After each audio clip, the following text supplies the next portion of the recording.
for the next session, I would like to invite Ikuo Hiraishi-san up on stage. He is the producer of this conference, and he is going to moderate the panel discussion. So let's welcome Ikuo and all the panelists onto stage. So let's give them a nice, big, warm welcome. Thank you.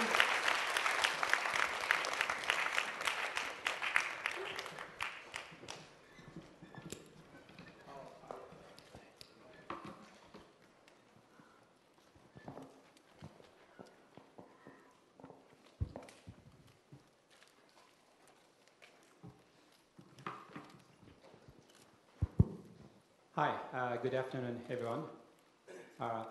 Did you enjoy so far? Yeah. Good. So, actually, this conference was started back in St. Valentine's Day in 2013, if my memory is correct. And at that time, our keynote speaker is Dave McClure, actually his boss. At that time, he didn't work for him, but anyway. And he made a tremendous, fantastic, great job. And he did on the podium. Does anyone have experience to look at the video on YouTube? Or he, of course he did, right? But anyway, last night, I was up until the midnight, and all of a sudden I just remembered, and I think I should watch his video before I moderate this panel, because the theme is how we could build the ecosystem in terms of startups and innovation here in Osaka. Actually, I think some of you here have recognized and understood this is the very, very, very difficult agenda to accomplish. However, I believe ripple effect. So this panel discussion, if this could be a ripple effect, I would be really, really appreciated. So anyway, before we discuss the innovation or startups, etc., let me introduce all the fantastic panelists from New York. It's kind of complicated. He is anyway from the European countries. And also, he is now based in Tokyo, but you're American, basically? American, but Japanese inside. Okay. So, Daniel, could you introduce yourself? Okay. Hello, everybody. Thank you for having me here. It's wonderful to be in Japan at last. I've been a long time otaku. I can't even tell you how excited I am to be in the country of Gundam and everything else. Okay, so back to business. So I run WeWork Labs. Some of you may have heard of WeWork. We're the international co-working space. But we're much more than a workplace. We're the platform for creators. So we're an international community of 44,000 entrepreneurs now, from Israel to the US. And the party line is anywhere where there's people working, there's a need for something like WeWork. So hopefully to more places in the future too. WeWork Labs is the sub-community within WeWork that focuses on fostering early stage startups. So I casually like to describe our target market as the post-Starbucks pre-accelerator crowd. It's very, very early. They're just working on their MVP, usually team size of 2 from savings or a friends and family round. And we partner with the likes of 500 startups to get them into places where they can move even faster, and then cater to those companies after they participate in a program like that, all the way up to Series A. Our locations for labs, it's smaller than WeWork. We've got 5 incubators in New York. We're in Boston, Austin, San Francisco, and many, many more to come. So we provide many, many resources for WeWork. Really, WeWork as a community, part of its value is that it provides incubator-style resources to entrepreneurs of all kinds. We cater to small businesses, to freelancers, satellite offices of large businesses. In fact, within WeWork as a whole, only 20% are startups. So most are very different stripe. But then within WeWork Labs, we endeavor to create the community and to provide the connections that they need in order to succeed. So that's our story, and I'll pass the mic onwards. Thank you. Use this. I take control. Hello, my name is Alex Fasset. Very good to be here. Thank you. This is a bit of a provocation against incubators, but when I introduce Startup Bootcamp, I show two pictures. The picture is worth 1,000 words. You get 2,000 words. So the first is, this is an incubator, and the analogy, of course, is that premature babies are put into an incubator and kept warm and safe from the outside world until they're ready, and they can stay almost as long as they like.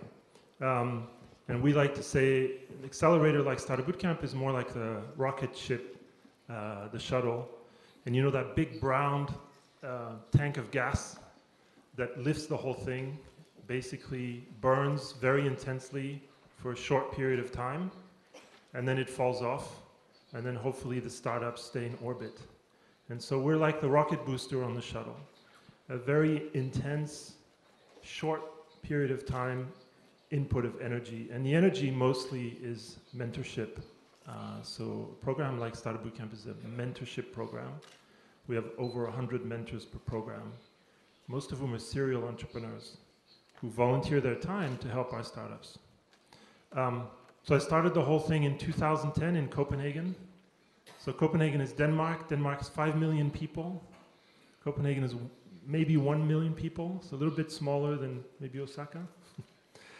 And I just happened to live there, and I said, I want to do an accelerator. This is the dream.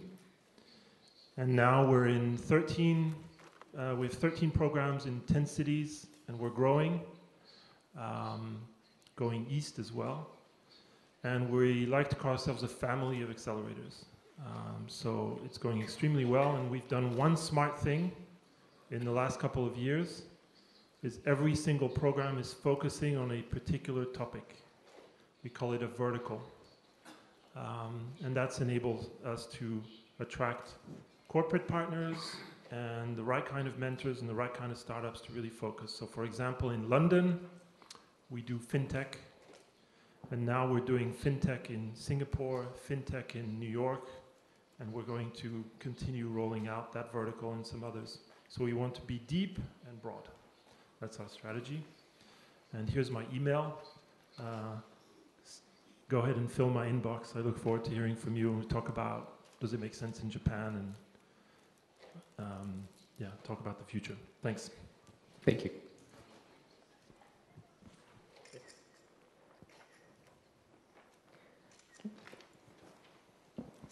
Before we get started, can people raise their hand if they've heard of 500 startups? 500 startups 聞いたことある方、手を挙げていただけますか？お、ありがとうございます。まあ、40% ぐらい、30%? Okay, thank you very much.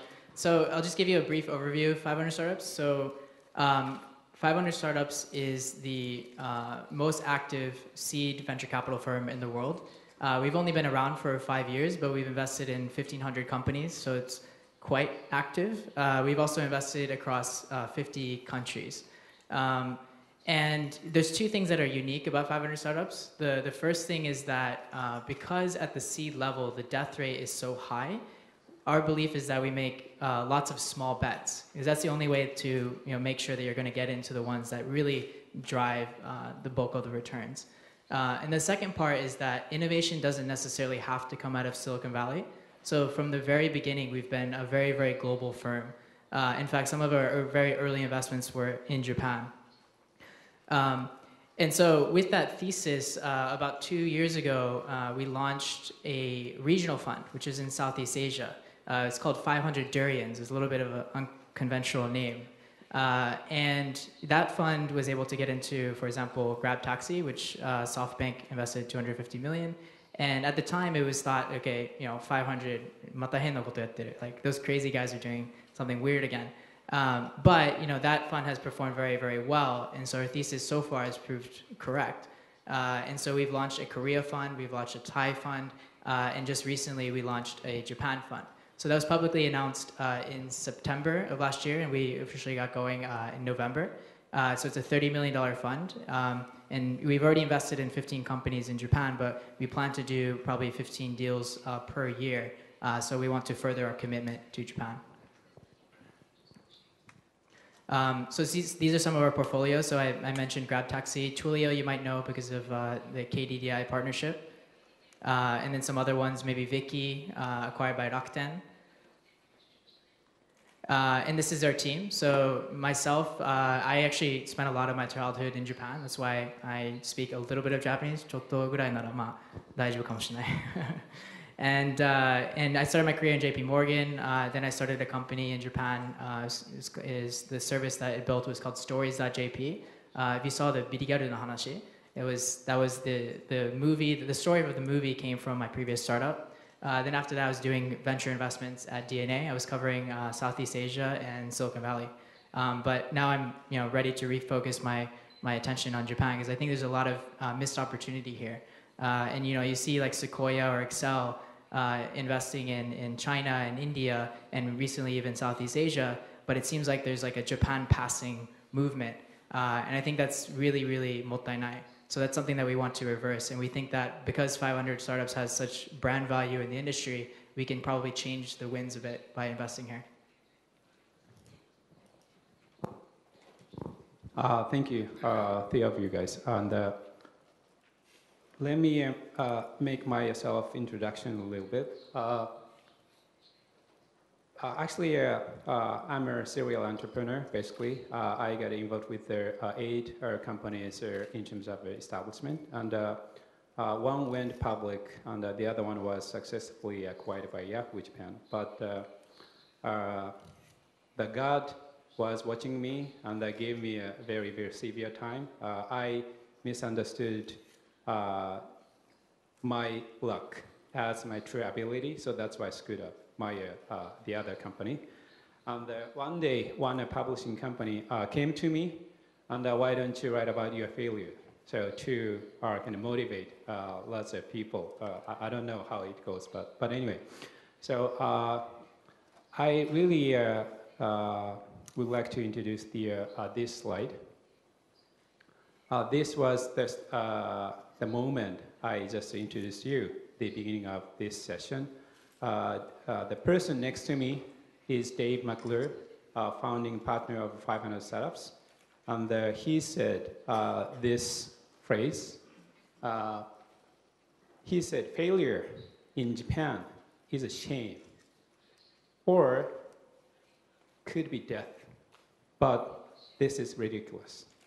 So the time he delivered this speech, the mayor of the city of Osaka is Hashimoto-san.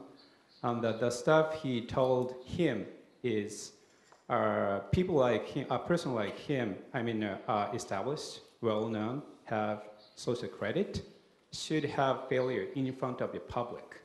So what he said to Hashimoto-san was, why don't you make a practice of how to do moonwalk by Michael Jackson and film it and upload it, and then people can see how he is improving his moonwalk. So that's gonna, motivate people. So that was his message, and he did a pound podium. You guys never do any innovation. So that was his message. So I hope last 3 years after his talk, the circumstances and the situation in Osaka could have been better. So let me introduce the other slide. This is the statistics.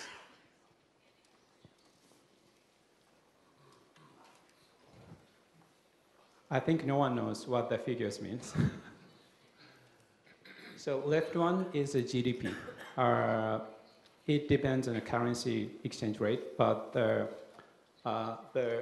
GDP of Tokyo, actually gross regional products, is almost 1 trillion USD. 100兆円ぐらいですかね、日本円で。And then Osaka has almost 400 billion USD, 40 兆円ぐらい. However, the next graph is about the money invested in Tokyo metropolitan region versus Kansai area. Most of it have been invested in Osaka area. Less than 10% of their money invested in Tokyo. This is a reality. But we, or you here, need to change it in 10 years. There's some reason this could be possible. So this is the population. 36 million people living in Tokyo metropolitan area means Tokyo, Kanagawa, Saitama, Chiba, those 4 prefectures, right? And the people live here, I'm in Osaka, Hyogo, Kyoto. It's about the 17 million people. Big number, I think. And then, this is the college students. In the Tokyo metropolitan area, there are 1.2 million people and 515,000 people, college students in this area. So this figure also, if I talk about as index, 100 in Tokyo versus 40 in Osaka area. Very proportional to the GDP. This is the ratio of students. So both regions have little more than 3 people out of 100. Everyone likes this slide. Thank you. So, however, the problem is, as you understood, this one. If there were a lot more capital invested here, maybe he's going to do it. I hope so. Things could be changing, would be changing. Maybe your next question is going to come to me is, even though the money is going to be investing, who's going to take it? Or is the entrepreneurs or startups, VCs, or any investors would be able to invest in? To be honest with you, at this moment, very, very few entrepreneurs, startups, who could be a target of the venture capital firms. However,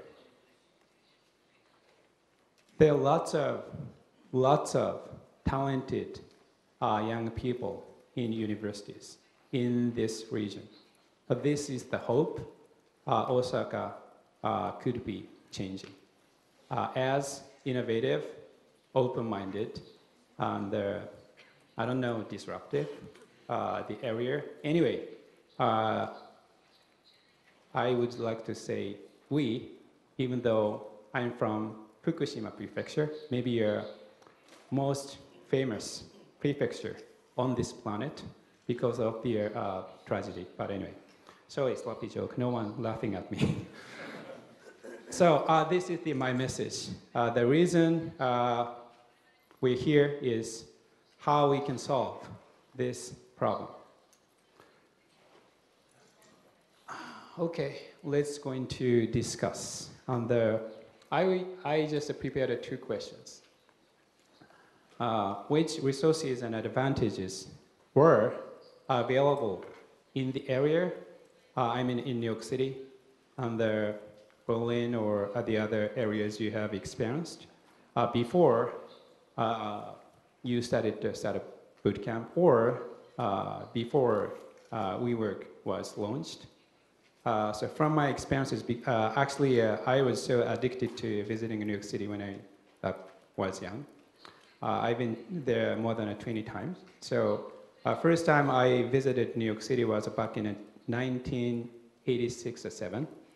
And there were lots of graffitis on the subway. very dangerous area. But because of the Giuliani and Bloomberg, New York has become a very safe city compared to the 1980s, right? And there are really strong phenomena of the startups. So, what were the resources or advantages at that time? I don't know when you came to New York City, but if you could introduce the audience, what were the resources at that time? Sure. I think mine is quite a New York story. As you may be able to tell from my accent, I'm not from America. I was drawn to New York too. Many generations of people have over hundreds of years. It's an innovation hub and it's an economic hub. Many global industries have their heart in New York City, and it's a place where many people go to find their careers. I didn't go to college in New York City. I went, I guess in the larger metropolitan area, I went to Yale, which is the next state over in Connecticut. But New York was the place to which people were drawn. It's one thing to have an awful lot of students in a city. It's another thing to have them stay there.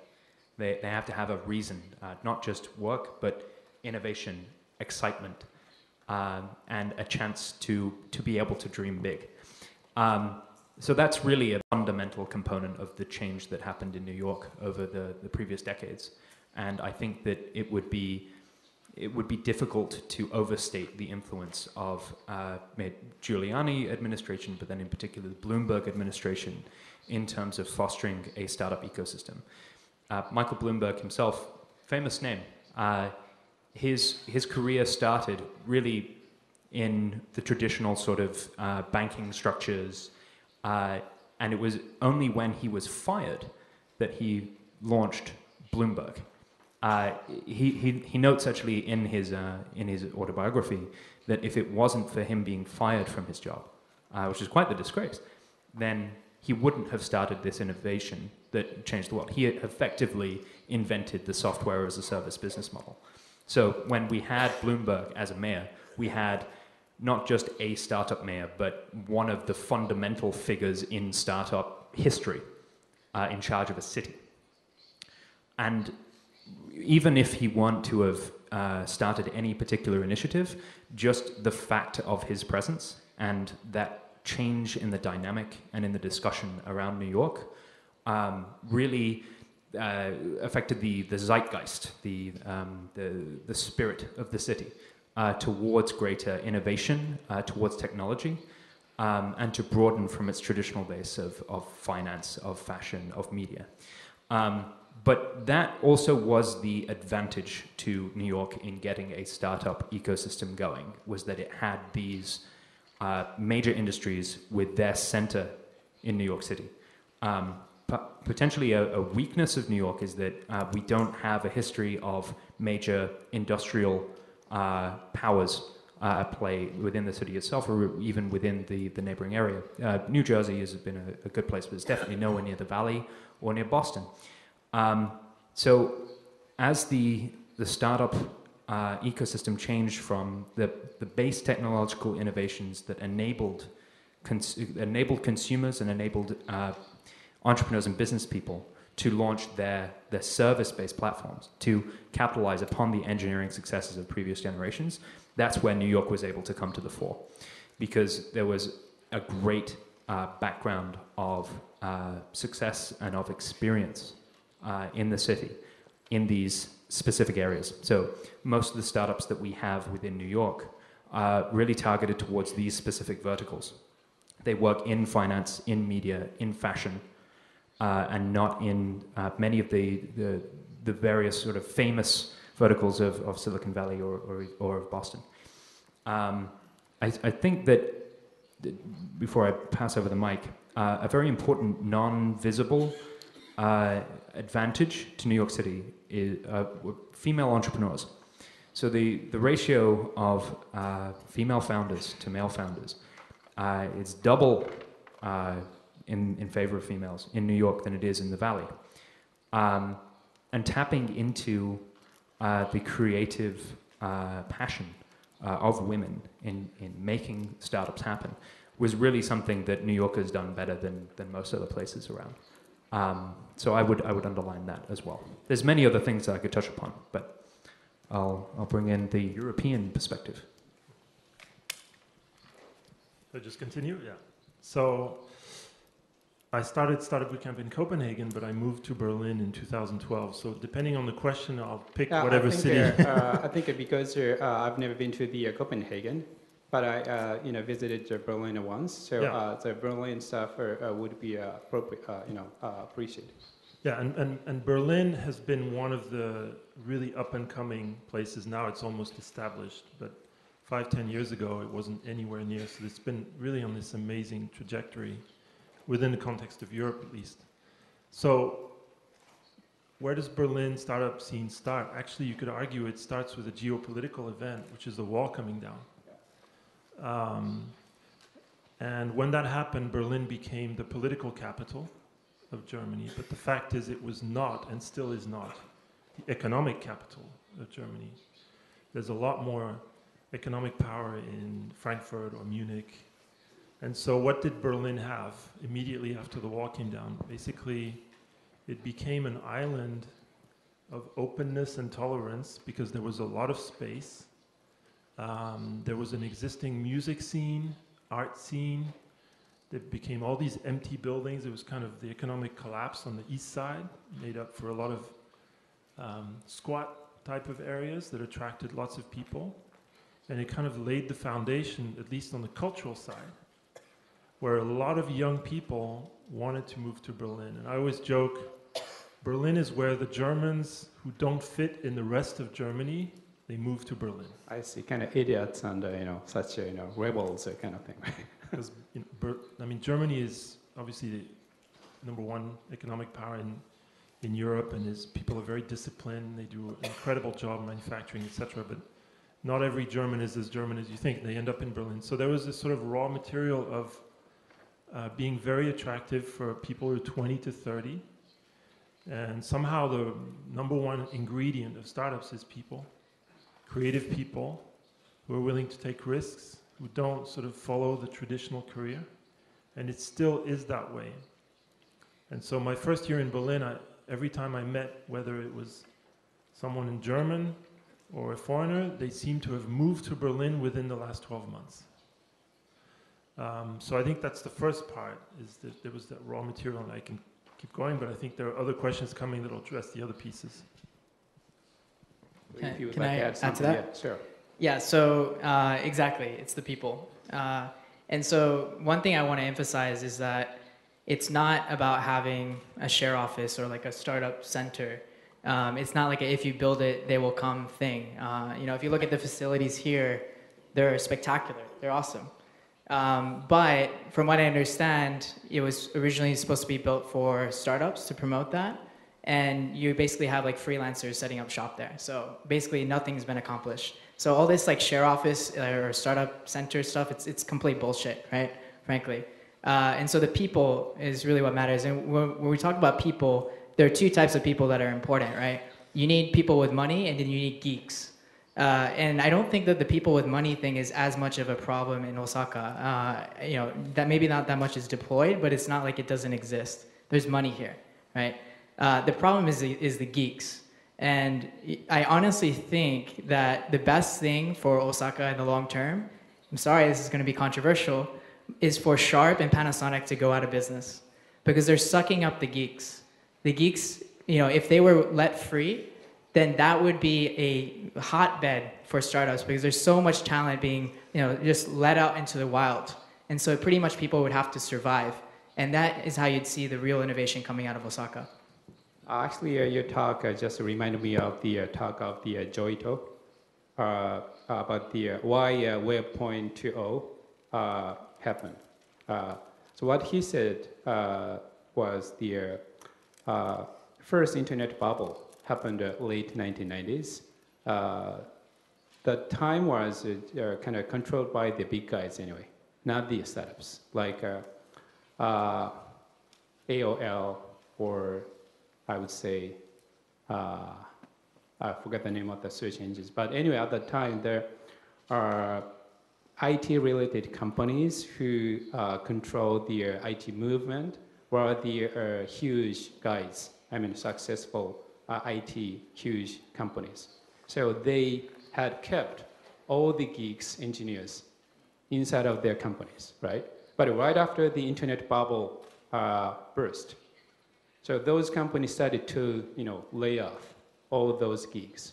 So all those talented geeks lost their jobs. And then they started to think, hey, what's next? How we should do, what we could do. And then, for example, our Six Apart, our blog engines.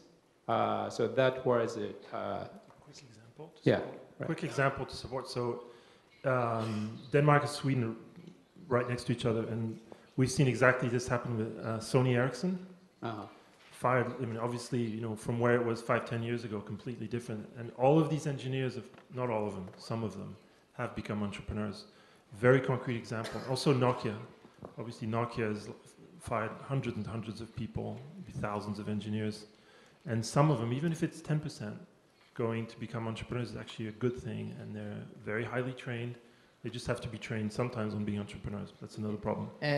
One thing I'll add also is I typically don't like to compare Japan or Japan to Silicon Valley, for example, because they're very different places. But in order to draw any interesting analysis, you kind of have to do some comparison. And I think that in the US, particularly in Silicon Valley, there's sort of this, everyone's okay with breaking down the old and bringing in the new. And there's sort of this culture of rooting for the underdog. But I think that in Japan, that's not necessarily the case. Like, people have more respect for the old. And so you kind of, cling on to what's already there and established and proven. And, in innovation, you kind of, in a lot of cases, when markets fundamentally change, you have to break everything down and start from scratch. That's the only way for everything to flourish again. So maybe, like, in the short term, it might, really impact the economy. People might be out of jobs or whatever it is. But, after those, let's say those 5 years of trouble, that's when you're actually going to see, like, the sprouts of life. And I think that's critically important for a startup ecosystem to grow. I think that the situation in New York is very different, as it hasn't been traditionally a technologically high-powered city. For us, the presence of Google, of Facebook, of all of these major technological players opening up in New York wound up being a boon. It was good for us. When entrepreneurs fail, they need a place to go afterwards. If they're engineers, they need an engineering job. They can't necessarily always just join up to another startup. Maybe they burned through all of their savings and went into debt to try and make their startup go afloat, bootstrapping. So having major players in the area enables that somewhat. It also brings in more senior people who can mentor some of this next generation coming through. And then many of the startups in New York are really aiming for acquisition rather than going public. And having more technological players in the neighborhood facilitates that end goal, and so makes New York more viable a place to be than necessarily saying you have to go to the Bay Area in order to succeed as a startup. So I just wonder how we should keep this discussion. But so best thing could happen is the lots of bankruptcies, disruptions. But as you mentioned, that is not really realistic in this country, right? Because of the culture and the system of the society. So, but for example, as you mentioned, there are lots of money in the Osaka. But for example, people in Tokyo they are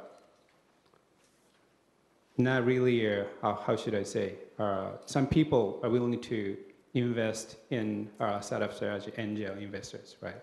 But those kind of people used to be entrepreneurs, or could be a doctor, or could be a lawyer, successful business people. But I've not heard from lots of such stories in Osaka, even though there are lots of rich, wealthy people. So this is the cultural value, intangible value. So I just wonder how we could break into those kind of barriers. That's a really tough question. Well, first of all, angel investment is really, really, really small, not just in Osaka, but also in Tokyo and in Japan as a whole. There's so little data available about how much angel investment actually goes on in Japan. But the best data I can find is from METI, that's around 200 million per year. And that's, to give you perspective, it's 24 billion in the US, so a really ridiculous gap. And in the US or even in China, like your dentist might write you a check for your startup, but that basically never happens here. And I think part of it is optimism. There's a lack of optimism in Japan, and so this is something that's been around for a while. But I think that also there's a lack of education. So when people make investments in the U.S., they make it public, and they tend to like blog about it, or they want to be like speakers, like they want to be like thought leaders on angel investment. Whereas in Japan, I think when people invest, they kind of keep it quiet. They don't want other people to know about it.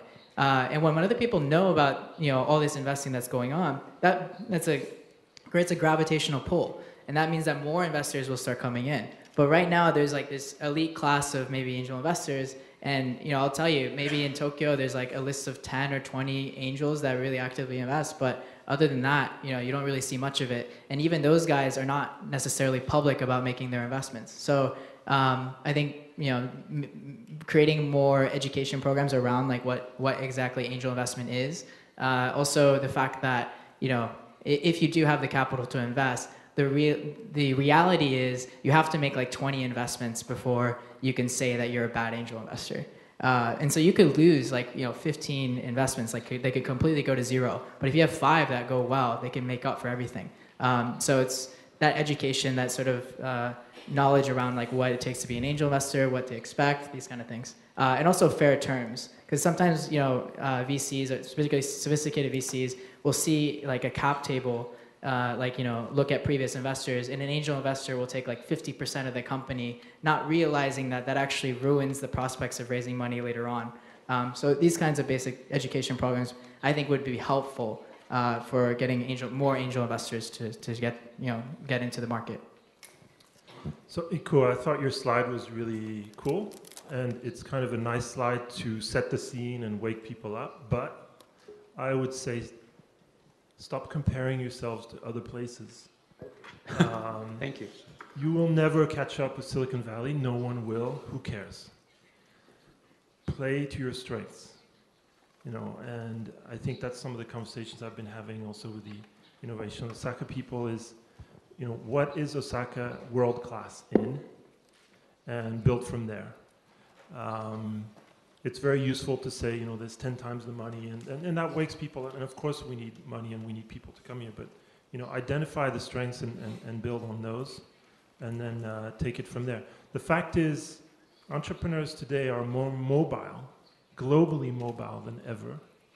If you put together a program, a list of partners, etc., where somebody is doing something world-class, people will come here. Maybe for 2 weeks, maybe for 6 months, maybe for 10 years, who knows? But they will come here.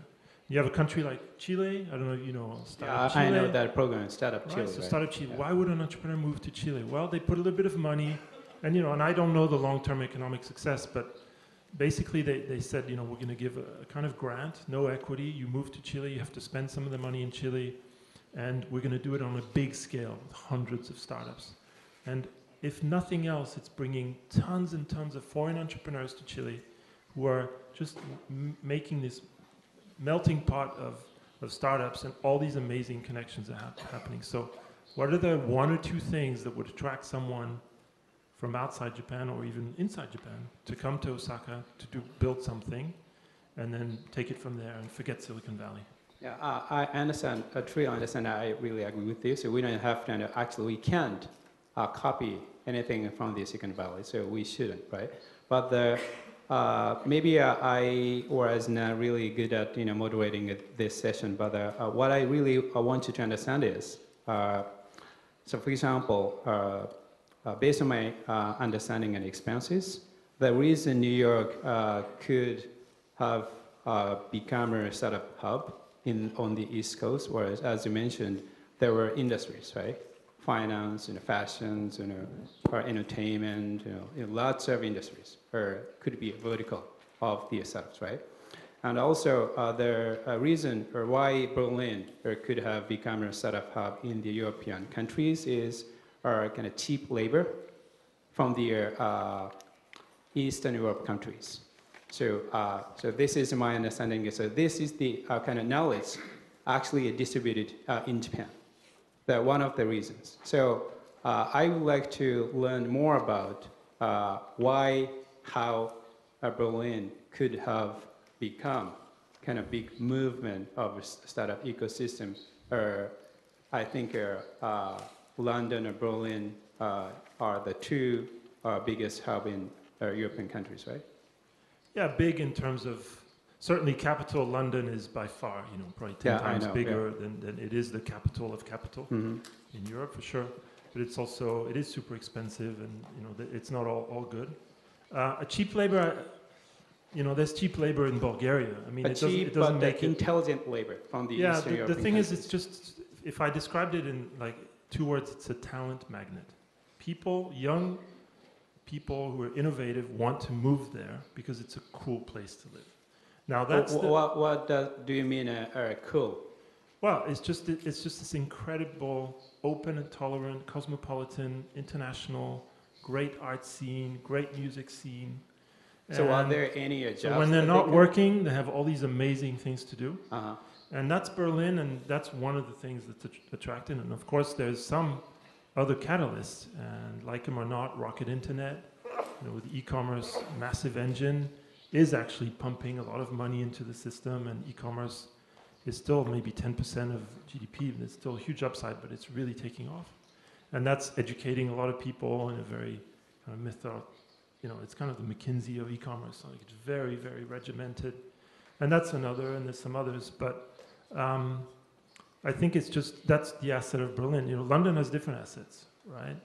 London has way more European headquarters. I don't think there's a single European headquarter in Berlin, maybe Bayer, I'm not sure. So the European headquarters of media companies and banks and all that are in, and so you have a different set of assets in London. You have obviously all that money. I mean, the concentration of VCs, angels is huge, but it's a very expensive place to live. Quality of life is nowhere near other places. And I live in Copenhagen, we'd have none of that. We don't have a lot of money. It's actually very expensive to live, and we still have great startups. So I think it just starts with, don't look around at what you don't have, just start. And there's some, very cool startups that come out, like Zendesk, just IPO'd last year. They started in Denmark. Of course, they went to the East Coast, raised money in New York, IPO'd a few years later, and now they're coming back and they're building a development center in Copenhagen, because actually Nordic engineers are very strong, they're more loyal. The turnover of engineering talent in Silicon Valley is ridiculously high. So there's all these different assets that you build on. And I think, the conversation with Saka is like, what are 1 or 2 world-class assets, and build on them? Maybe it's robotics, manufacturing, do something there. Yeah, so from your perspective, from the foreigner's perspective, so what would be a kind of world-class asset existing here? I've been here 24 hours, I don't know. Kushikatsu. That could not be innovation, Bob. Okay, so I think that is like a really underutilized asset of Japan, is that it's just an awesome place to live. And I think right now, one of the issues is that Tokyo is that like talent suction, where it's pulling all the talent from all across Japan, and people want to live in Tokyo. So I don't know what it is, but if there's some way that Osaka can, revive itself as a cool place for young people to live, I think there's still possibility. And you do have good universities, like Kyoto University is one of the best in Japan, and it's just like, right nearby. So, there are ways to get people to come. It's just that I think Tokyo is sort of winning in that front. Okay, go ahead. So Osaka is becoming like a Detroit or something. I think that there's a lot of things that I see as similar in Osaka as I do in Boston or in New York. It's not the center right now for innovation within the nation, but I think that there is a strong pattern of innovation that happens even just a few miles from here with Nintendo. Is the most innovative game company around. And again, this is me being an otaku, but that's an asset. And innovative entrepreneurs, people with that sort of spirit, even at innovative companies, won't stay there forever. The most ambitious people at Google won't stay at Google, they won't stay at Apple, they won't stay anywhere. They're going to try and make their own businesses happen. So I would look at some of the assets that we see in Osaka as a benefit in that history of manufacturing, of technology. That is a strength here. Yeah, I understand, but the problem I have seen, and every time I have this sort of opportunity, I talk about is the two issues we have been facing with.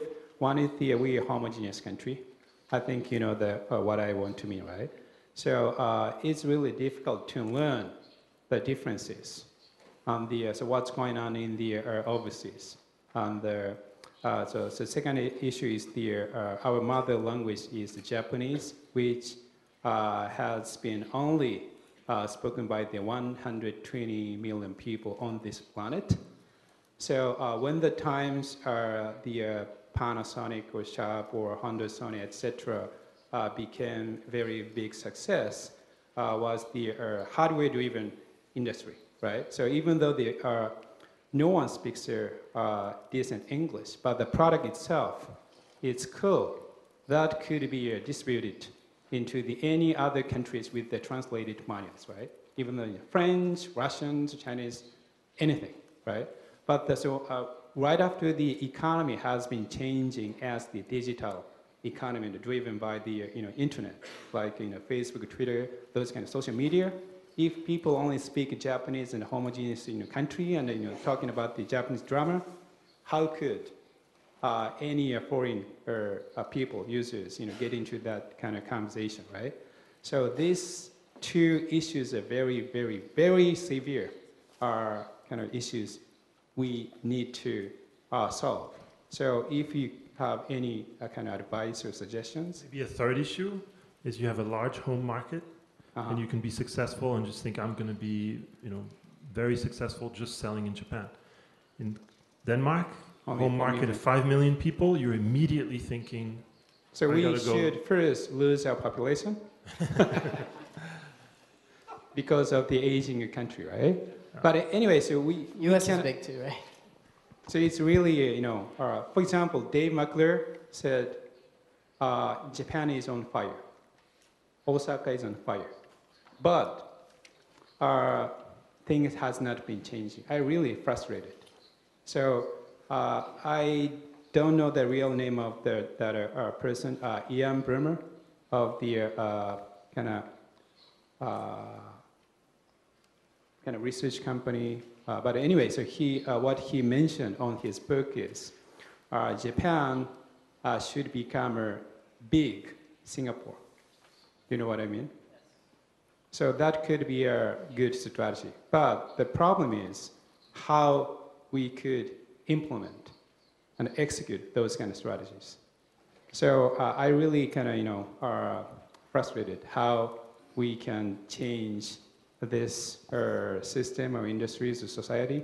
So if you have any kind of suggestions, comments, that would be wonderful. I think that if I can leave one lesson from the New York market here, is that these transitions take time.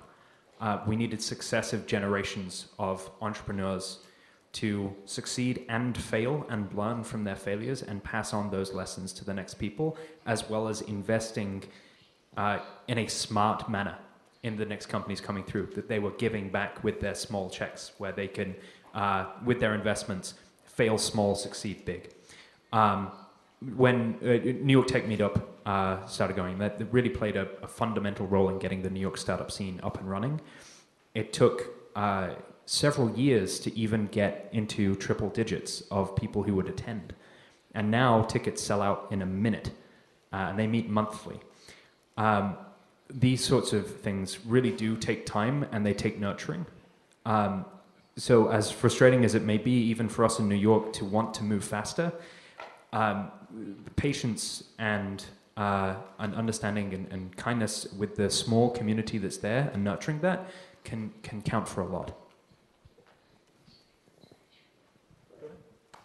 I guess, now that we're on the language topic, what's really, really concerning for me is that study abroad rates in Japan have generally been, on the decline. And, when I was in university, I would look around me and I would see Koreans and Chinese. I would not see any Japanese. In fact, I even felt like a minority in some of my classes. Like everyone else is Asian face and, that's a concern. Here's why it's a concern. Is because, myself, I grew up in Japan, so, I have a connection to Japan. But, some of the other guys that are typical Americans, they, go into the workforce and their boss says, okay, we need to partner with a television manufacturer. He's going to call his buddy from college that went on, the Korean guy that went on to work for Samsung. He's not going to call, the Sony guy or the Panasonic guy. And so this stuff is really, really hard to measure. But if Japan doesn't have initiatives to push young people outside of Japan and experience it so they can not only learn the language but understand the culture and build relationships, that is going to be key. So if I was a politician, that's what I would initiate. I would initiate a program to fund students to go abroad and be very, very aggressive and almost, to the point where it's mandatory. I think that would that would have extreme systemic impact on Japan. Sorry, I know we're over time. See what I'm saying? But, I'm a rule breaker, so I can get the Can I another make 10 one more? minutes. Okay, rule breaker. So we have an interesting comparison for your last question on involvement in the public sector. So Berlin versus London. So the Berlin mayor is famous for saying Berlin is poor but sexy. So meaning we don't have a lot of resources, but we're super sexy. And kind of the point I was making is that we attract all these young people. When I moved to Berlin, it was really 2012 was really the beginning of the big Berlin hype.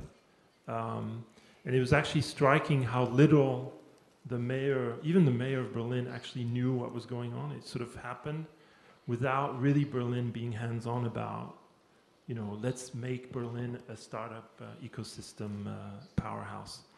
London, on the other hand, much more hands-on. So, and even Prime Minister David Cameron, I think, was influential in bringing Google to buy a building. There's the Google campus, and really just hands-on. And there's Tech City, and there's all these sort of initiatives that are driving. London is cool. Let's push.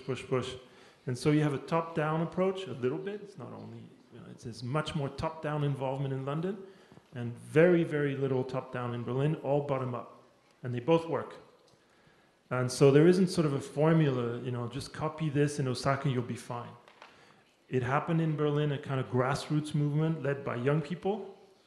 And then, London a little bit, it's not the only, but just a lot more sort of hands-on. We are going, even the mayor of London, Boris Johnson, is very involved. We want London to be a digital health center, fintech, obviously, lots of other things. So again, it's like there's no formula. It's what are the things that are the assets that are here. If you can get the mayor shows up today, that's a big deal. If he wants to get behind it and do some cool things, great. If he doesn't, then people like you will continue driving anyway, right? And I do think it begins with the entrepreneurs, because if the number one issue is culture, then it takes role models, basically, and then the rest will follow. I think we are running out of time. So, but if you guys have one message each other to the Osaka people, that would be wonderful. So I think I've said a lot of controversial things. 申し訳ございません. But okay. I love Japan, so this is like a really sensitive topic for me. And so this is a bit of tough love. This is the truth, and I feel like it needs to be said by someone. Thank you. Build on your strengths. Stop comparing yourselves to other places. Find the one or two things that you're world class, that are going to attract lots and lots of people. Could be robotics, manufacturing, whatever it is. And then build something absolutely unique, and the rest will follow. Thank you. To a large extent, New York benefited getting off the ground, being smaller, being the underdog compared to Silicon Valley. With that, you can have a small unit of people who work together for each other, and that's really at the heart of what makes a startup ecosystem. Even if it's just a few mentors and a few entrepreneurs, that's how it gets going. Great, thank you. Please, big hands to three of them.